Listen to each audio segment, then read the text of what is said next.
Hello. Hey, I put this video together so that we could take you through a quick swap out of the starter button.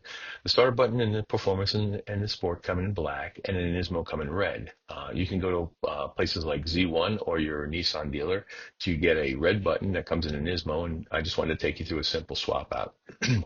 It does require taking some of the dash apart between you and the passenger, and it's going to require a Phillips head screwdriver mainly to disconnect the bracing around the switch itself. So in the next few slides, you will see the video that shows you how to do this. It takes just a few seconds, like I said.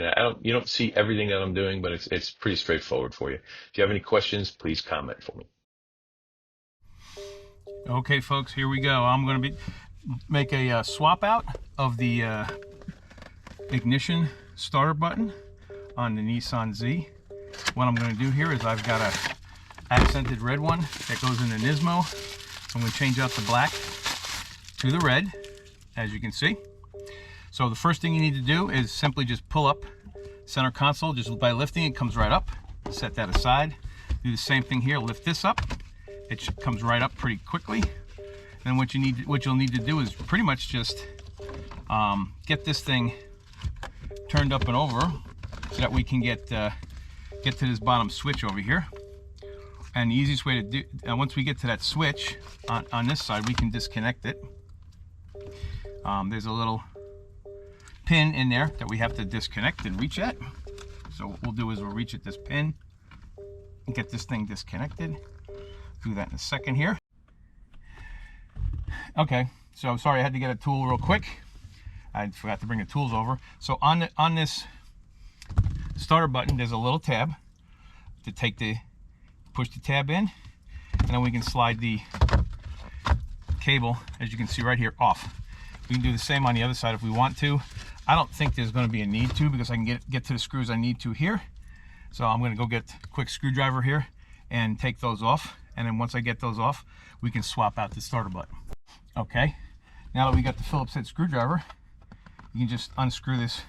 There's a couple of, or three, I think there's 3 screws underneath here. We take off one by one. It's the first one. Set that aside. Here's the second one right on the back end here.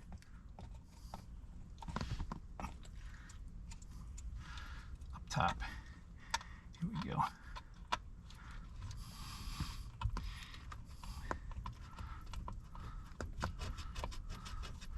Once we undo that Phillips head, we'll make sure we don't drop that into the car here.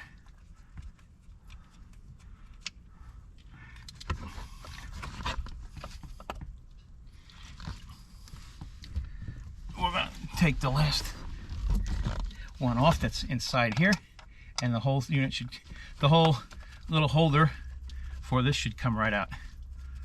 Relatively easy. So here we go. Let me get that out of there. That's the 3rd screw. And if you see, the unit itself comes right out. Now all we need to do is there's a couple of clips on here that we need to get pulled back, and we'll do that with one of the plastic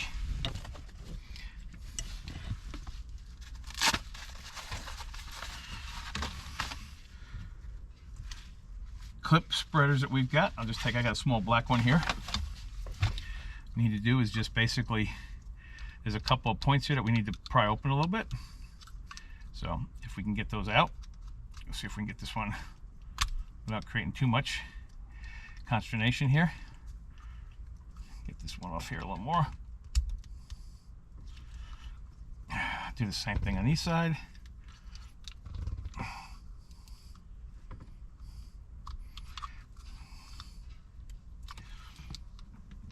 Oops, pop back in. All right, I'm gonna move this up a little bit so you can see. One more time, there's a couple of clips that you gotta release here. You wanna be careful that you don't break the system, so you just release each one of them slightly so it'll slide out. And once you get this whole unit out, the other one should slip right in rather quickly. But getting these clips out sometimes, as you guys know, can be a real pain. see if we got that. And the last one down in the back here. There we go. Unit comes right out, as you can see, plain and simple. We'll take the plastic off of this one. And there's really only one way to get this in here. That's because there's guides on this, as you'll see. Just press it in, and then we're going to be ready to screw the unit back in. This is relatively quick, easy to do.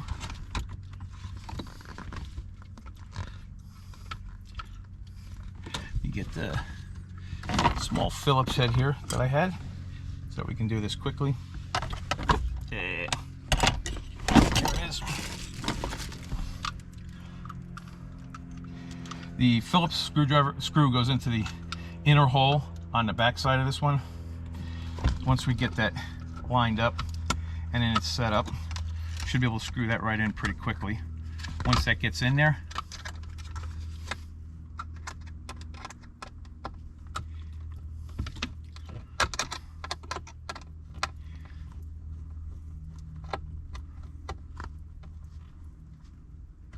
that's in.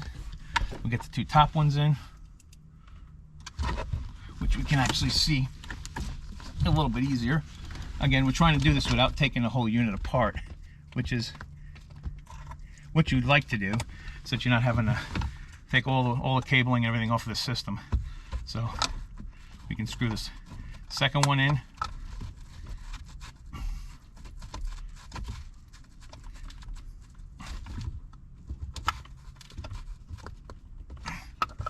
And then we'll get the third one in, which is on the bottom. Got two on the front side, one on the back side. As we talked about before. And then we'll just do a simple get this in. What I'm going to do before I actually attach the unit back onto the panel here, I'm going to plug it in and then make sure that the unit will start the vehicle.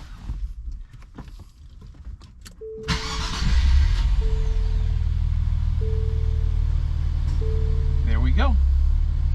And there are no codes, so we're looking good there. We're gonna shut that off and close the door so you don't have to listen to the dinging. And then it's pretty straightforward about just getting this back in here and clicking it in to where it belongs. So let's get the piece of rubber up out of here. That's on. Again, we're gonna put this one back on. Same type of setup, you just push it down. Make sure we get the clips all lined up. And we're all done. Quick and easy, not too difficult. Most people can do this. So it's just getting a little strong with the couple of pieces of plastic here and pulling them apart. Thanks for watching. Again, if you like it, subscribe. Let me know if you have any more questions in the comments below. Thanks, bye-bye.